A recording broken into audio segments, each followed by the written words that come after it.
Did you know that before Netflix, before YouTube, before any kind of TV, people had a complete different way of entertaining themselves? In African villages, every evening after a long day, people didn't turn on a screen. They gathered around a fire. The fire wasn't just for warmth. It was where stories came to life. Elders would sit by the fire. Kids would gather around, and everyone would listen closely. Stories were how people stay connected, how they share lessons, and how kids learn about the world. Let's go back to those nights for a moment. Picture this. It's a quiet evening. You hear the sound of crickets, the soft crackling of firewood, and an elder starts telling a story. Everyone is listening. No phones, no distractions, just stories under the stars. Tonight, I will tell you one of those old stories. It is called Why the Sun and Moon Live in the Sky.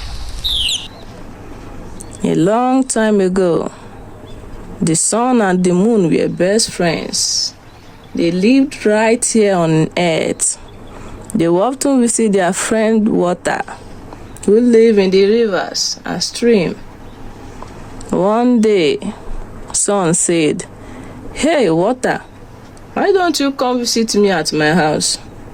But Water said, "Your house is too small. If I come, I will flood the place." Sun said, "No worries. I will make my house bigger." So Sun built a big house, and Water came, but not alone. Water brought all his family fish, crocodile, dolphins, everybody. The water kept pouring in, rising higher and higher. Soon, Sun and Moon had to climb onto the roof, but the water kept coming. They had no choice but to float up, higher and higher, until they ended up in the sky. And that is why, ever since, the sun and moon have lived above us, watching from the sky. Pretty clever, right? Stories like this wasn't just for fun. They helped explain things, why nature works the way it does, and they taught little lessons along the way. No textbooks, no movie, just stories around the fire, connecting everyone.